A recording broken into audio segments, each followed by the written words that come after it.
right. Thanks for this warm round of applause and good afternoon, everyone. We are really pleased to see you in this marvelous conference hall and to be able to discuss our topics here today. Thank you for having us, dearest festival, and thanks for showing up, everyone, today to our panel, Here Be Neurons, How to Tame Neural Networks in AI Models and also in our brains, of course. My name is Christina Elmer and I worked in data journalism and also in different media management positions for several years, lastly at Der Spiegel in Hamburg, and now I am a full-time professor of digital journalism in Dortmund at our university. And today I have the privilege to moderate this panel of three fantastic experts to AI transformation topics and questions like how can and how should newsrooms approach AI systems, which guidelines have been proven to be really helpful, and also how does our perception and also our brain affect how we deal with these new technologies and the related challenges.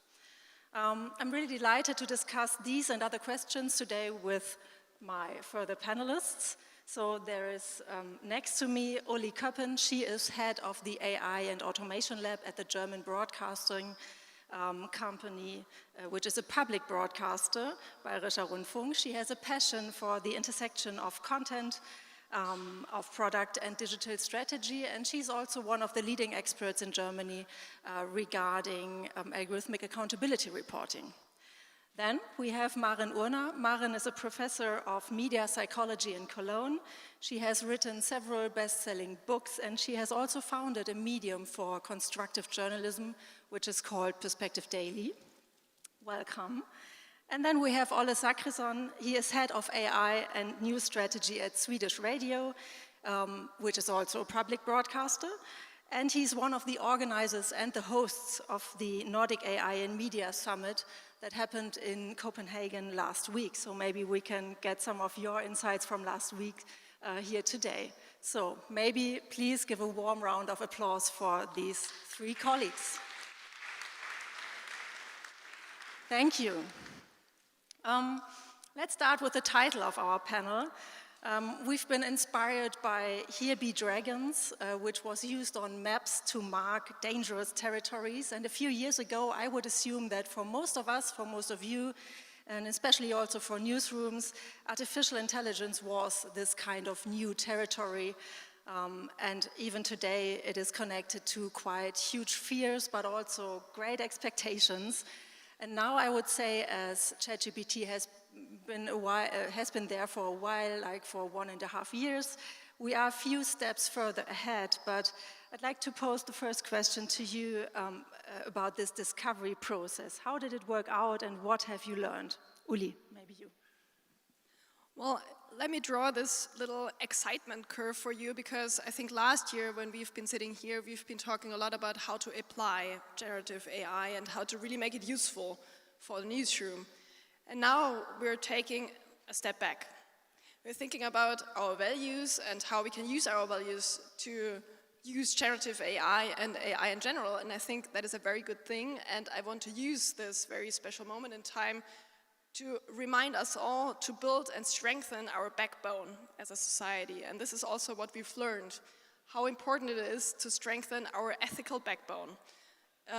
Emily Bell has told me today that she has gathered 180 ethical guidelines on AI in the industry. So there's a lot of resources out there you can use and adapt to your own newsroom. And I think this is what we should do right now. And the other thing I want to stress is we should strengthen our infrastructural backbone.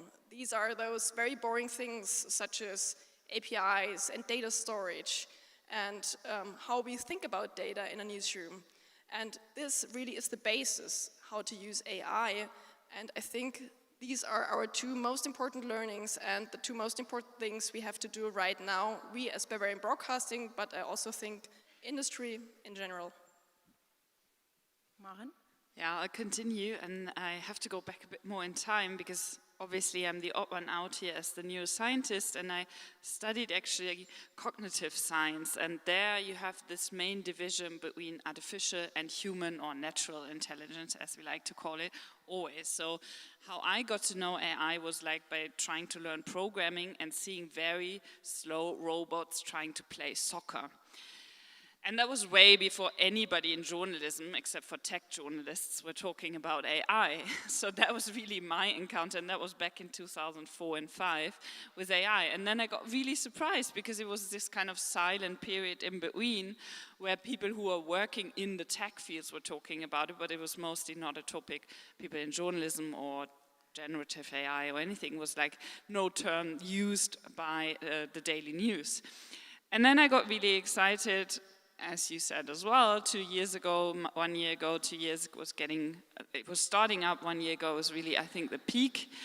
And now I already have the idea we have a bit of AI fatigue already, not here in the audience, hopefully, but that's what I'm kind of not scared of, but I'm consciously observing. Yeah, I think we have learned quite a lot. And the most important learning is that we have to focus on our journalism. Because real journalism isn't done by the interaction with the machine. It's done with interacting with other humans. To go out in society and speak to sources and to real citizens. And those are the kind of core editorial values that I think are even more important today.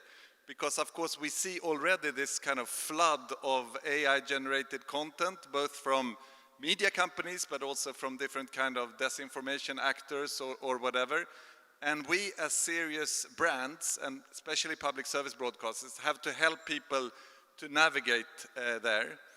Another thing, I totally agree also with Uli, that last year it was a complete kind of frenzy. Oh, we're gonna spit out all these new products to the audience. Now it's more going back to what are our strategies.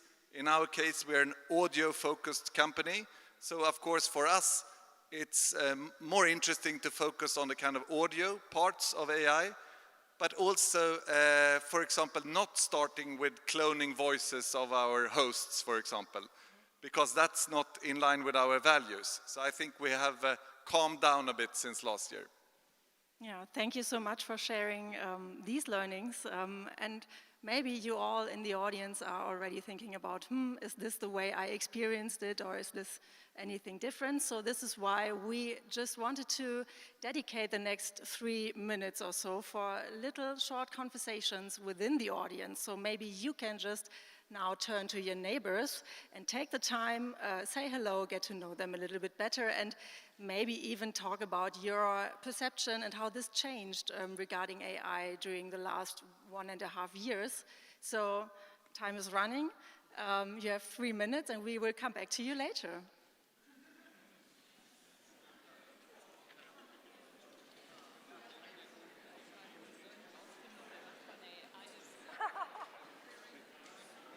It's hard to hear what the other people say. Yes.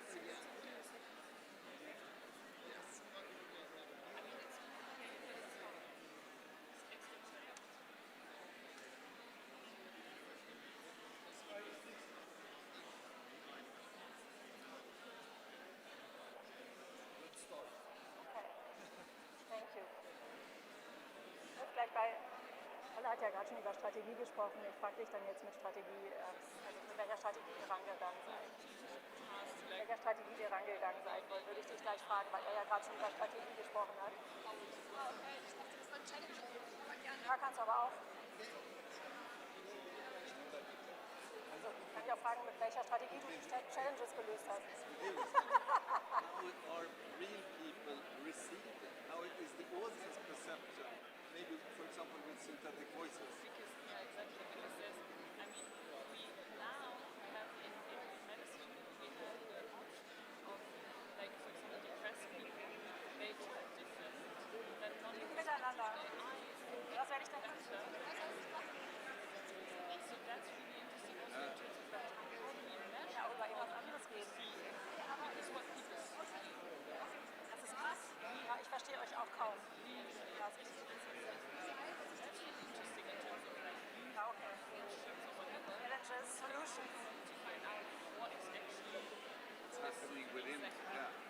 da so eine Rezension, die haben die gar nicht auf die Fragen geantwortet. Yes, all the serious news content, or I read through all the... Ja, eine Minute noch.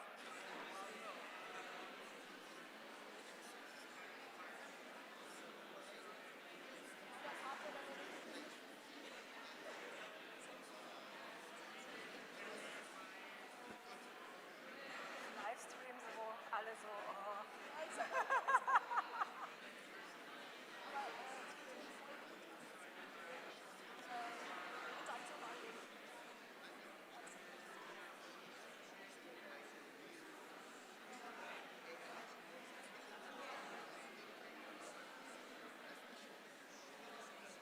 Ich werde sie dann jetzt gleich mal stoppen.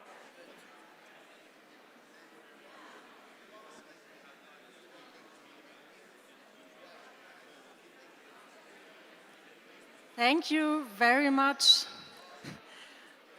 for following us in this little experiment, which is obviously running and running and running.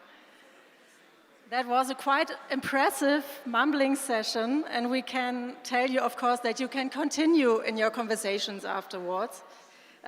Maybe Maren, yeah, it worked too well. Maybe Maren, just a quick explainer why we did this.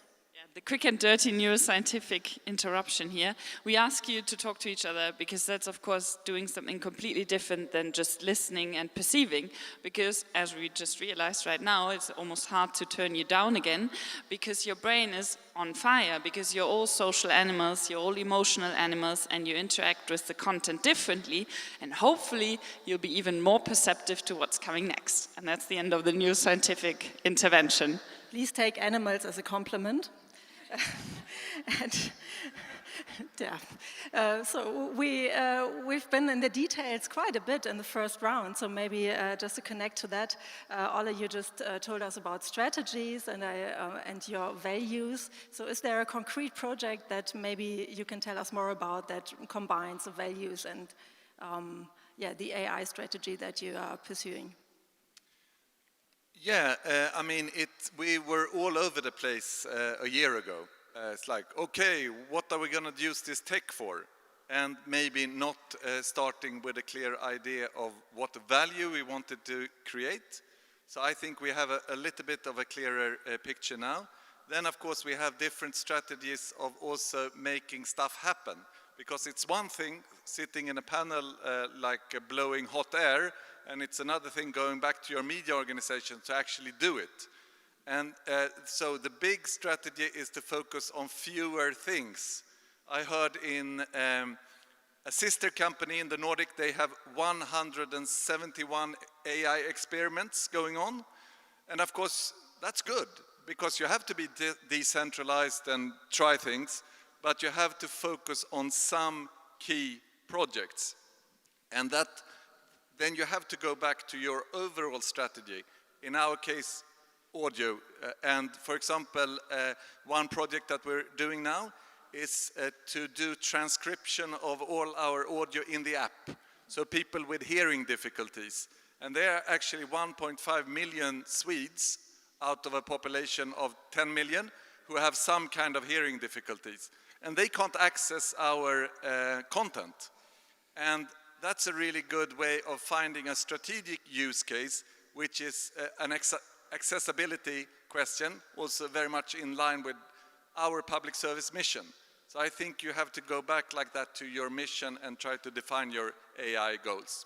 Yeah, Uli, can you tell us more about your strategic use cases? I would love to build on what Ole just said, because the difference between 1 year ago to now is really, we were all over the place, as you said. So a lot of experimentation.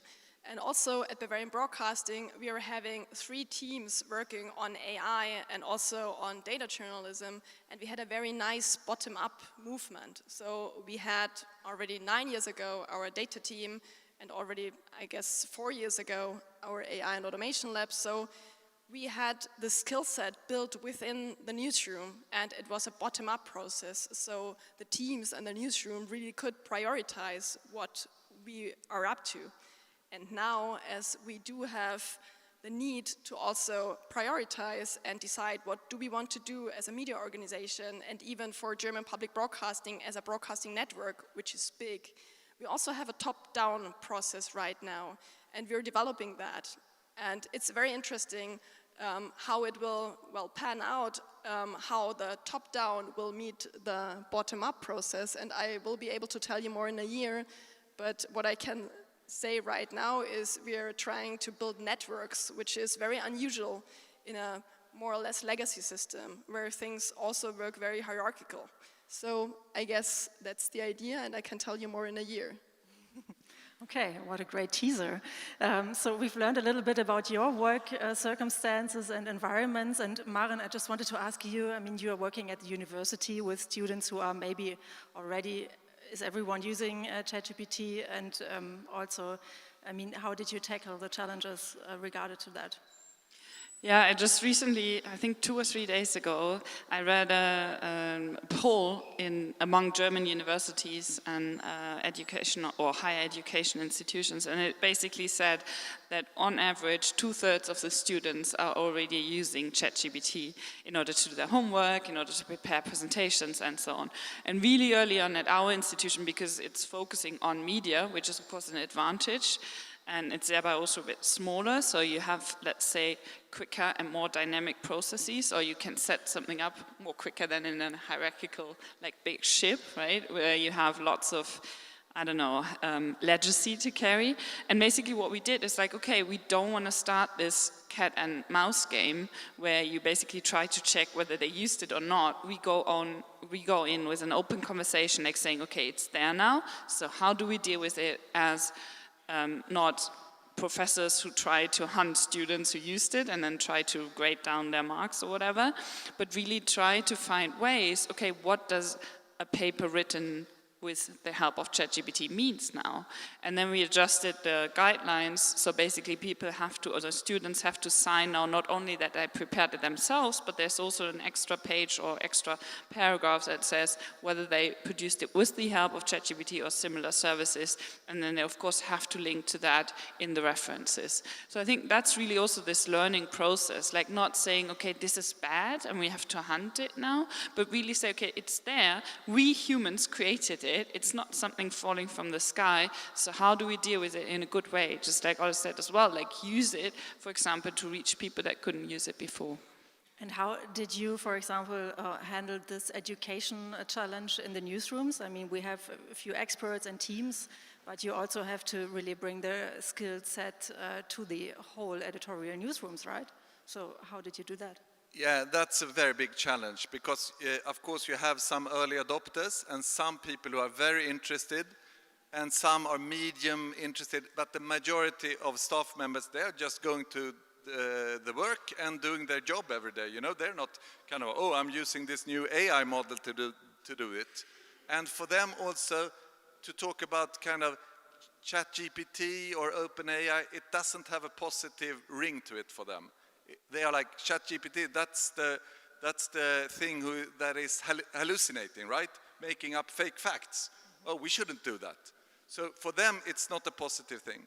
But so now, for example, one educational initiative that we have at Swedish Radio is that in a couple of weeks, we're going to launch an online training course for all the staff members. We have 2,000 colleagues around Sweden. And I think you have to do those kind of broader kind of educational activities to even get people to understand how it can support them in their journalistic process. Uli, I just want to come back to the title of our session, to this How to Tame Neural Networks. Today in the AI regulation panel, which I would recommend to everyone who hasn't been there, we learned that there is some kind of procurement challenge to first choose and decide with which AI-driven systems you want to work and with which not. So as a first step to this taming process, or of this taming process, how do you decide if you work with a big tech AI model or with an independent model? Do you have a process for that? So just to show.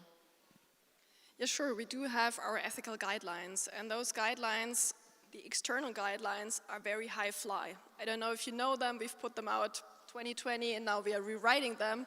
And what we've learned is that we also need internal guidelines, because a lot of newsrooms called us and asked, can I use ChatGPT or Midjourney for this very special use case? And what we wanted to do is we wanted to empower the newsroom to make the decision themselves, because of course we as a small team, we can't do the decisions for the whole broadcaster.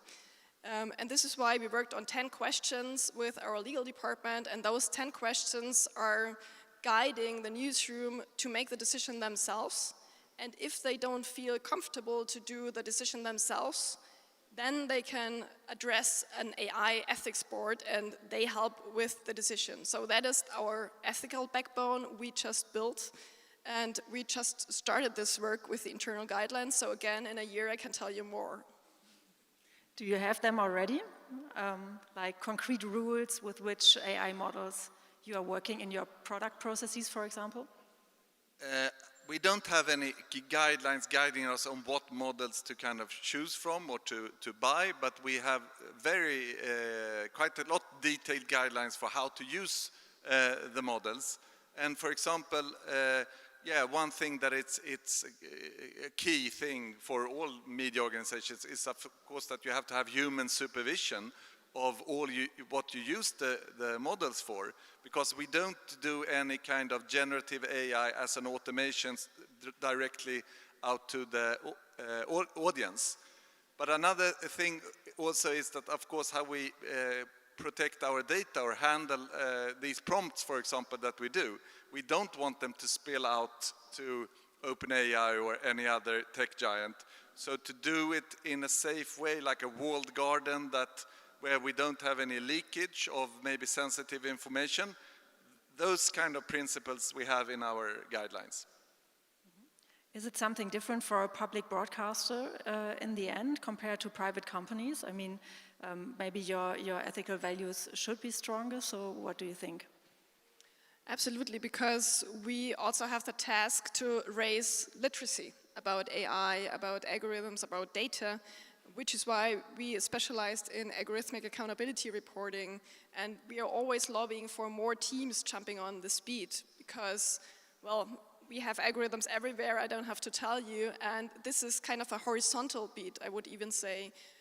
For example, the politics department or the economics department, they also need reporters who are savvy on algorithms, because this is not only for specialized teams with programmers and everyone being able to do also statistical tests, it's more or less for everyone. We also put out a white paper on our methods that should empower everyone to do this kind of investigation. If you Google black box reporting MBR, you find it, end of ad. Christina, can I just add an example where you don't want to be when it comes to AI in journalism? This autumn, there's a Norwegian paper called VG, an online giant in Norway, the old tabloid, and they started with AI summaries of all their articles. And they say that they had human supervision of all the content, but anyway, one summary said that the footballer called Erling Haaland, who is a very famous Norwegian footballer playing for Manchester City, this summary said that he had been shot in a small town in Norway, but the AI model had mistaken being shot by a camera and being shot by a gun. So that went out, and of course they corrected that in a matter of a couple of minutes, but then tens of thousands of people had already seen it. And that's not where we want to be as public service media, because, I mean, for us, trust is everything. And there was also another problem with those summaries. Every time you do a summary with ChatGPT, you have to attribute that to the model. And basically, it's like a little advertisement for them, you know, like an ad for them, millions of times a day. And we don't want to commercially benefit private companies like that if we don't have a deal with them. So I see, especially with those kind of automated, fully automated products, there are a lot of ethical worries. Yeah, we come back to your guidelines a little bit later, but I first wanted to ask Maren, I mean, because we now saw that there are so many distortions like big tech companies and their training data sets, and of course also other effects. In this whole topic, we have the artificial intelligence and the human intelligence, and people are really understanding it in a similar way. Like, what would you say? What could be helpful to tackle all these distortions when it comes to the perception of those systems? Yeah, well, basically, we have to be more humble about our own brains. I think that's the main message, because our brains are very good at reacting very fast, but in a very dirty way, and not in a sexual sense, but in a way like crude dirty. That's how we call it in neuroscience. It's quick and dirty. That's what we're really good at. That's why, for example, there's this classic example in neuroscience when you walk in the forest and you see a stick and you think it's a snake and you just go back because maybe it's a danger, right? And then you realize it's a stick. And that's what's happening when news is out there. You have this exposure effect, and immediately it changes. The example about the shot you mentioned, it immediately sticks to our brain, and we can't delete it. There's the most important, in my opinion, the most important difference between an artificial and a natural or human intelligence or brain or neural network, sticking to our title here, is basically that we don't have a delete button. We can't just say, hey, I want to get rid of it. And you all know this, right? Once you've tried, it will get stuck even more, right? Because you think about it more and then you have a better memory trace of it and so on. So that's, I think, the most important aspect that we have to realize, and also be like intellectually more humble about these fantastic but also frustrating organs in our head, that they are just not programmed. They are biology, and we barely understand how they work, but everything we know is that we know that they're highly biased and they don't have a delete button. Yeah, sadly, so we should then obviously not rely on our brains in a way, but maybe on the boundaries and on the ethical guidelines. So coming back to them, I think you had your guidelines quite early, and then you really changed them in a way last year. So maybe you can tell us more about what has been changed and why. So especially regarding mistakes and things you do with generative AI. So what can you really control in the end, and where to do the fact-checking and the verification process? Well, we still have editorial control in our guidelines. So it's important for us, as Ole Streng just stressed, to have control about what we are publishing. Said that, I also wanted to say that this, will be pushed further on, I guess, because we're also thinking about publishing automatically, because in data journalism we already do publish automatically, because we can control what is published. So as soon as hallucinating is getting less, or as soon as literacy is getting up, I can imagine a future where we can have a warning, like this is an AI-generated summary and everyone knows that they have to check sources, for example. I can imagine this will happen, and I can also imagine this don't be in a faraway future. Because it's already here, apps are using it, and that's also possible for public service broadcasting. We just have to think about the guardrails we're putting up. Yeah, in a way, I have one example of how we have become stricter in the past year, and one of the opposite. The more stricter is with synthetic voice. Because for us, as so much trust is kind of capsulated in the natural voice of our presenters and our reporters, we have said that we're going to be very, very restrictive with cloning voices and using them in editorial work, like in news journalism, for example. So there it's become more strict. With the transcription of the audio that we're going to do in the app, that's going to contain a lot of errors. And there it's actually a bit gutsy for us, because back in the old days, every word had to be checked and correct. You know, that was our kind of trust with the audience.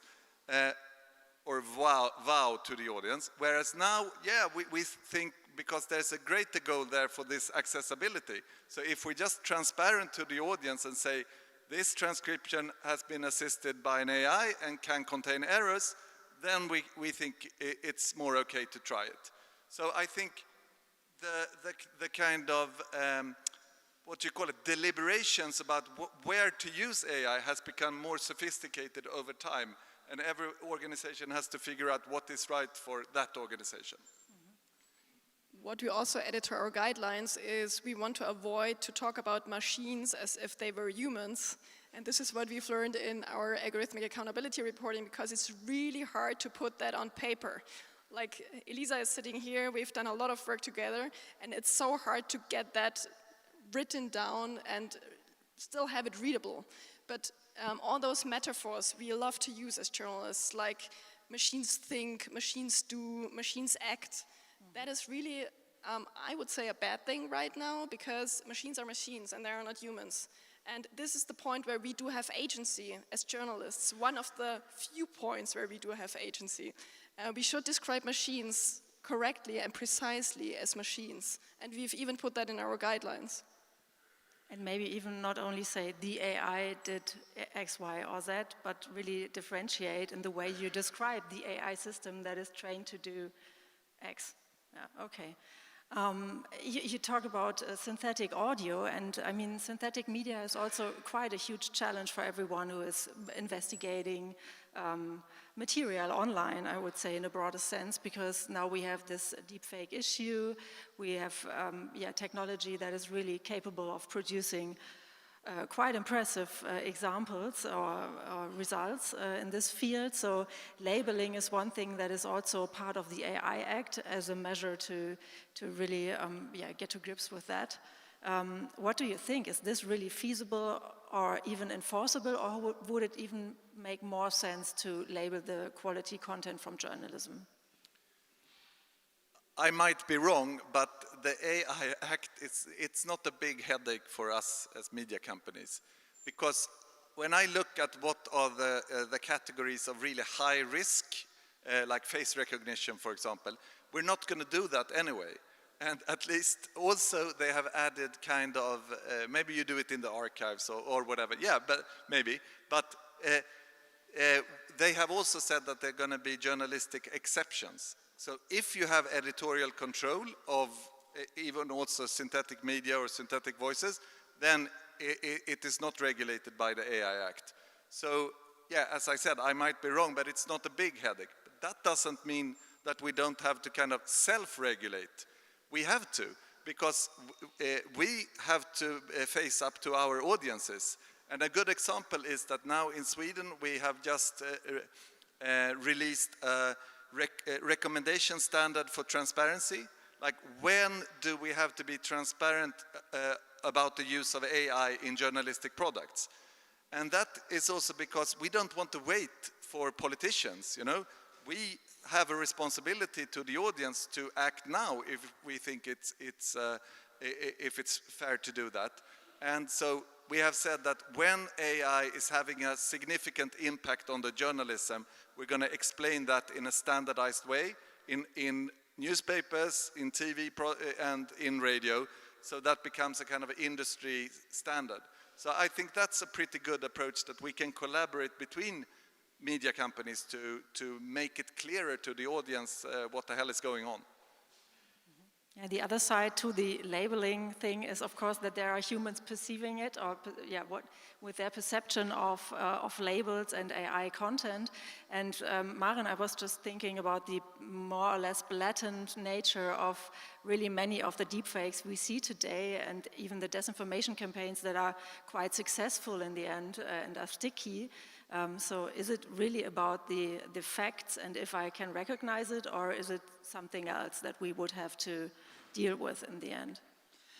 Yeah, I think here again it's important to understand, again, using this humble muscle that we are training in our brain, to understand that we are not these fact processing machines, like Uli just said. We are not machines, and we're certainly not objective or fact processing, but we always, as I said in this little neuroscientific intervention, we are always firstly driven by our emotions. And even if we don't want that, it's still happening. And it's happening with investigative journalists, and it's happening with people who try to be as objective and neutral as possible. and it's actually logical. So maybe just like to take you on a very, very quick and fast journey on your brain, in order to make a decision, you have to have preferences. And we can program them, then we have artificial preferences, or we have them in our heads. And these preferences are of course based on values, just like you mentioned earlier, the values of a news organization, the value of a person, of a country, of a religion, of whatever. And we can only make decisions because we have these values, and these values are based on what? Emotions and feelings. And I'm not going to go into details between those two, but anyway, just hopefully you can follow that line, that of course we can only make decisions, have preferences, because we have these emotions in us. So whenever we make a decision, depending, for example, how we restructure a company, how we judge whether something is important or not, the relevance issue in journalism is always based on emotions. And if we keep on pretending that that's not the case, it's not going to help us, because people will be scared, like you said as well, about these machines and AIs, and they won't deal with it in the most objective way. So it's kind of actually counteracting it. So the main message here for me is really like, accept that we are emotional and then use that in a constructive way.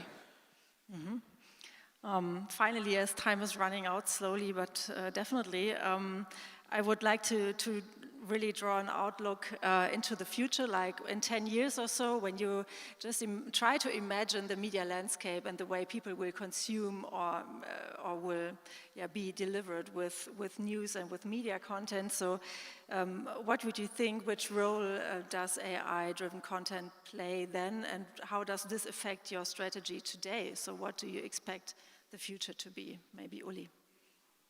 I'm very bad in predicting because I'm not a machine, but I think that the format will be produced more and more on the user's side. Like now we are thinking about personality formats, and I'm sure there will be a future for personality formats because humans are interested in humans. This is what I've learned by Maren. So this will have a future, but all this versioning we are doing right now, like short, long audio, video, this will be something I think that will be created on the user side, like in a very seamless way, I think. And this is also my hope, that we are creating a content pool as journalists, also formats still alive, but more or less a content pool. And the personalization works on the user side. So I think that's kind of the future we are preparing for. And how can you prepare for that? That is a very good question. I have a lot of I have a lot of conversations on that, and the question is, do we even have to prepare for that? Because what we are doing right now is we are putting out content, and if AI is really working well, you don't need to have metadata. I think metadata is a bridge technology. So right now, perhaps we need metadata, but if AI really is working well, then the metadata is also created by the machines that are crawling our news sites right now. So perhaps it makes sense to work on metadata right now, but down the road, not so much. So we're thinking about formats that are based on structured journalism, like should we also put out timelines? Should we think more in modules? Should we not only offer articles, but more or less fact sheets that are coming with our content and that are part of a knowledge graph, for example? So these are the thoughts we have, but not a definitive answer. Of course not. Thank you. Maren? Yeah, well, I'm not going to predict anything. I'm just going to talk my hopes, like you did partially or mostly as well. And my hope would be that we unlearn, basically, to trust financial interests and mistrust our human abilities. What do I mean by that? Well, basically, as I said earlier, AI is not something that's fallen from the sky. It's human-made, and we can decide in terms of questions that we answer ourselves on a personal level, on the media level, on the country level, on the state level, on the juristical level, and that we have to discuss more openly and more honestly what are the real interests, what are the real values behind it. Because now we kind of, I think, as now it's getting really big, as humankind, we're kind of outsourcing it to these short-term financial gains. And then we forget that it's really something that's in our hands and, of course, heads and brains to distinguish between where we want to go to and where we don't want to go to. And what I mean by that is really like focusing on how can we use it, like you said earlier. And for example, in medicine, we already have really, in diagnostics, we already have really great ways of how AI is supporting decision making. Let's do that in journalism as well. Let's stop running after people who give or throw money at us in order to have some short-term financial gains. Yeah, one prediction is that, of course, the media experience or consumption is going to kind of grow even closer to the body. For example, if you sit in a car, you're going to be able to interact much in a more versatile way with the media company. You're going to be able to talk to Swedish Radio or BR and ask for content, like I'm driving through Umbria. Like what happened here last week, and you can just kind of converse with the media company. So that is one thing. And thinking about it, I mean, that is also what has happened in the last 20 years. I mean, 20 years ago, we sat with enormous sheets of paper, you know, and read articles, or with enormous boxes to watch TV. That wasn't a very convenient media experience, you know.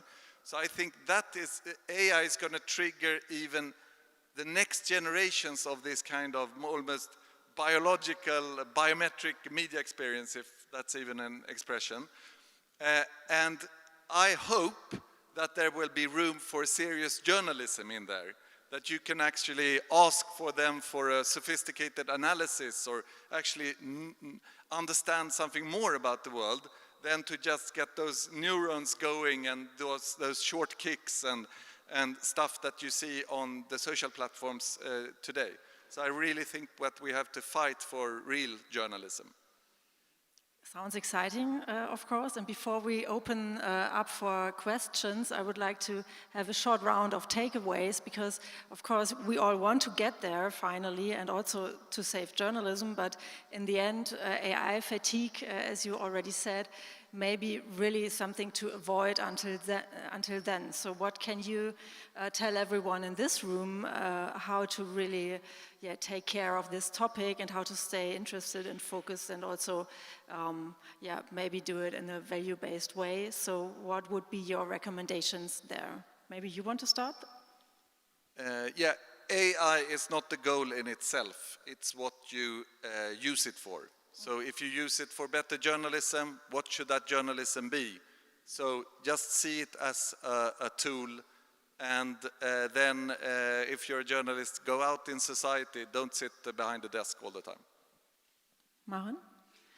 Well, never stop learning, never stop being curious. That's related to that, and don't treat AI as this. That's what we talked about a lot in the past years. Don't treat it as one thing, not as a machine, but certainly not as one thing.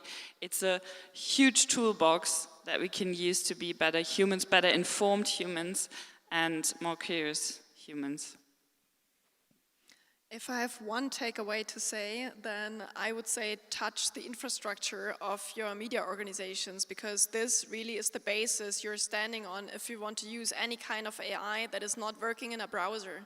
Because it's one thing using ChatGPT in a browser, it's a completely different thing to use algorithms and automation within your own systems. And I can talk about legacy systems a lot, and I guess most of you can as well. So touch the things that are not very sexy for journalists. So if you want to continue talking to Uli about legacy systems, you can meet her later today, maybe at a drink.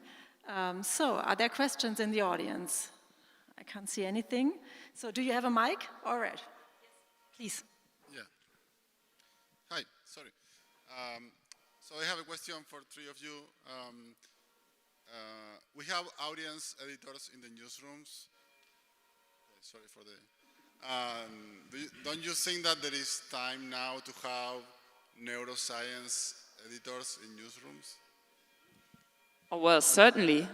If you ask me, I hope I can make a point here. So that's, that will be, I mean, the more, let's say, elaborate, not going to be elaborate answers, yes, because we are not machines. And it's, I mean, I'm not asking for newsroom editors-in-chiefs and people who are on the decision boards to study neuroscience on top of whatever they've done before, but just to get some basic knowledge about human biases, about how our memory works, about what we click on, and not in terms of how we then can maximize gain because of advertisement, but how we can really inform people in a better way. So yes, if you would ask me, please sign me up for any petition that's out there where we need basic neuroscientific or psychological, whatever you want to call it, insights into the newsroom, because it's so crucial to get rid of this objective human idea. It's just not there. It never was, it never will be.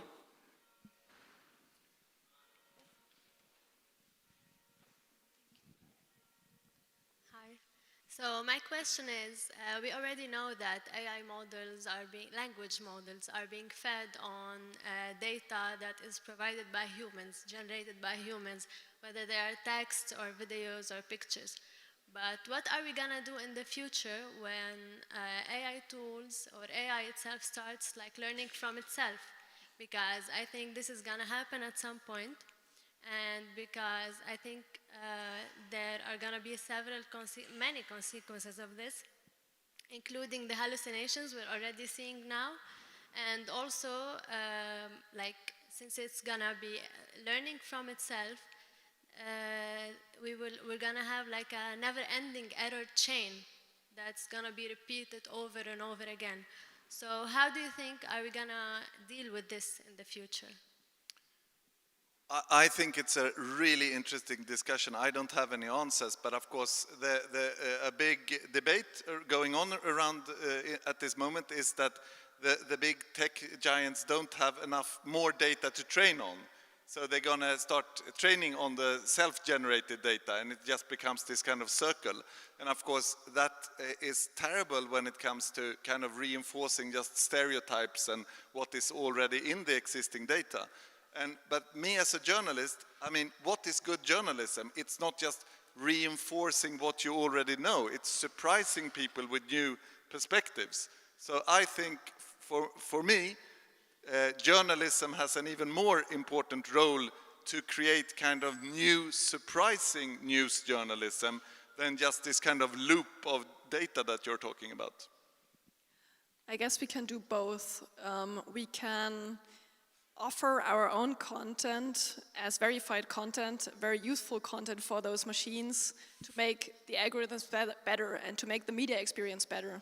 And also we can work on our own experiences because we still have to get people on our websites. And with generative search, this is getting less and less interesting for people to get on our websites. So if this is true, what you just said, this corruption of the internet, then people will have an interest to come to our websites, which is good for the business.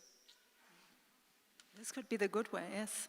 Yes, please. Yeah, I was wondering, to develop AI tools, you need a lot of staff, and when doing that in-house for public service companies, who also have cuts in budget and so forth, could be problematic. Have you ever thought of collaborating with other public service companies in Europe or elsewhere to share sort of tools, to share knowledge instead of creating everything from scratch in each house in parallel?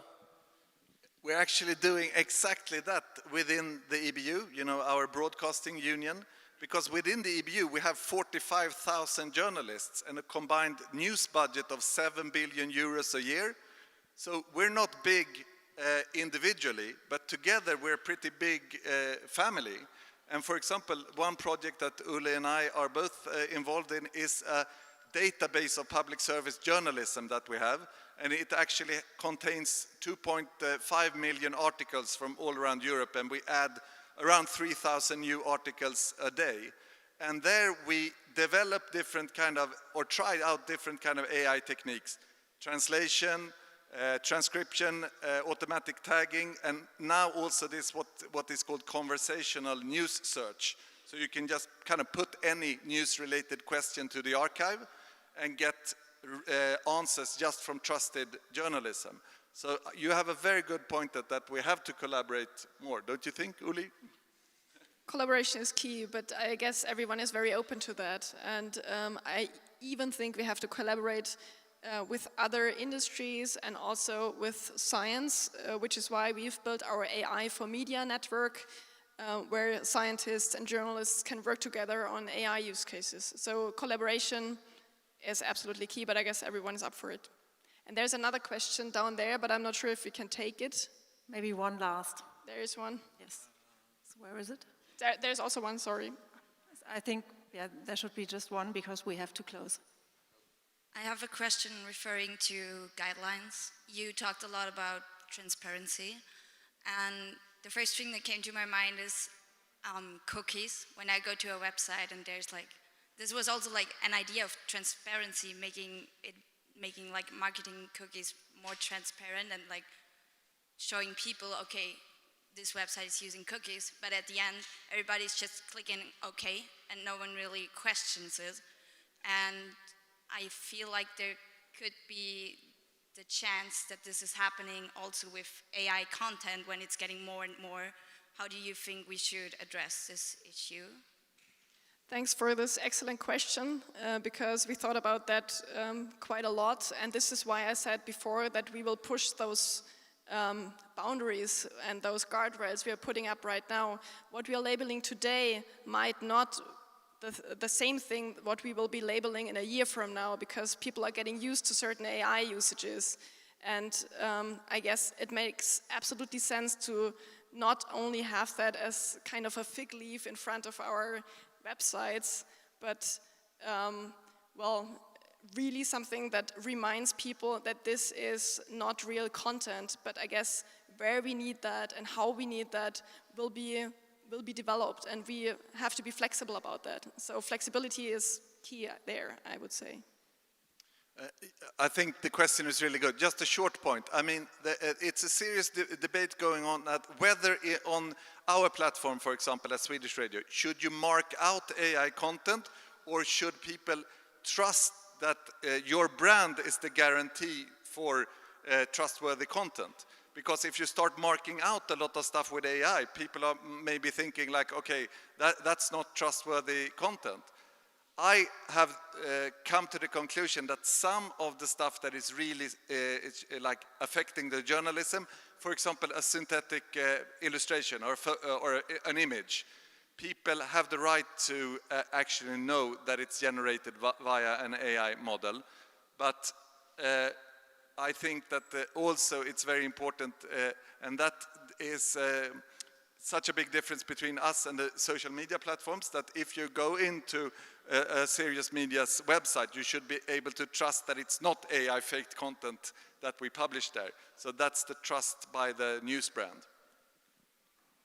Maybe a closing remark, because this is all your task now, because it's a responsibility. It's a responsibility of how we deal with it. And that's why the question is excellent, because it's an example of the aspect that I meant earlier. We now have it in our hands and brains, how we deal with it. And if we know that people are getting used to stuff really quickly, just like with the cookies, well, we need to decide whether we want that or not in terms of AI use. Thank you for that. I think we have to close. It would be so great to discuss on and on and on, but thank you so much for your attention. Thank you for this panel and for the great discussion that we had. And have a great evening, everyone. So thanks.